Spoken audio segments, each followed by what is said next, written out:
آئیے سب سے پہلے اس ہندو کی باتیں سنتے ہیں کہ کیا کہتا ہے، اور پھر میں آپ کو اس کی وضاحت کرتا ہوں، ٹھیک ہے؟ تو چلیں سنتے ہیں کہ کیا بولتے ہیں یہ اسلام کے بارے میں، محمد صلی اللہ علیہ وآلہ وسلم کے بارے میں، اور خاص کر مسلمانوں کے بارے میں۔ اور یہ جو ہندو ہے آج کل کے، جو اکثر ان کے ایسے بیانات آتے رہتے ہیں، تو میں کہتا ہوں کہ یہ ہمارے نوجوانوں کو غلط راستے پر لے جا رہے ہیں۔ تو دیکھتے ہیں کہ کیا بولتے ہیں، پھر اس کی بات کی میں وضاحت کرتا ہوں کہ کیا اس نے صحیح بولا یا غلط بولا، ٹھیک ہے؟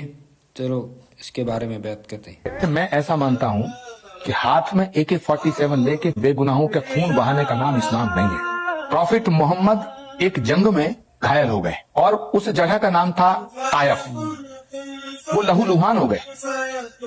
جب پیغمبر محمد کے چاہنے والوں نے کہا کہ پیغمبر صاحب آپ لہو لہان ہو گئے ہیں، آپ انہیں بددعا دے دو، تو پیغمبر نے کہا کہ میں کسی کو بددعا دینے کے لیے نہیں آیا، میں ان کو بھی دعا دوں گا۔ تو جو پیغمبر اتنا دیالو ہیں، ان کے نام پر کسی کو کاٹ دینا، کسی کا گردن اڑا دینا اور کہہ دینا کہ جو گستاخ نبی کی ایک سزا سر تن سے جدا، سر تن سے جدا۔ مجھے لگتا ہے کہ جو اس طرح کا نعرہ لگاتے ہیں، جو اس طرح گردن کاٹتے ہیں، وہ نہ اسلام کو سمجھتے ہیں نہ پیغمبر کو سمجھتے ہیں۔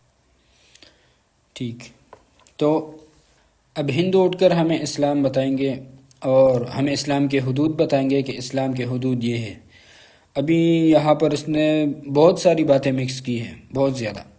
تو پہلی بات تو یہ کہ آپ AK-47 لے کے لوگوں کو مارو، تو یہ اسلام ہمیں یہ نہیں بتاتا۔ یہ بات تو ٹھیک ہے، چلو، کیونکہ اسلام ہمیں یہ بتاتا ہے کہ کسی ایک انسان کا قتل یہ پوری انسانیت کا قتل ہے۔ اچھا، اب دوسری بات جو اس نے کی ہے کہ رسول اللہ صلی اللہ علیہ وسلم طائف گئے تھے جنگ کے لیے، اور وہاں پر وہ زخمی ہوئے تھے۔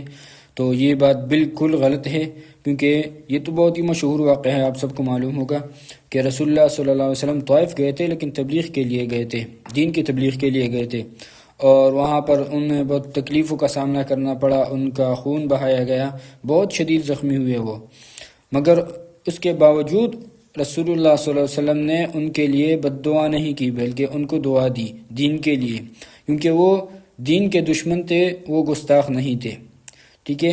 تو گستاخ جو ہے وہ الگ بات ہے، اور دین کے دشمن وہ الگ بات ہے۔ میں آپ کو گستاخ کے بارے میں ایک دلیل میں آپ کو بتاتا ہوں۔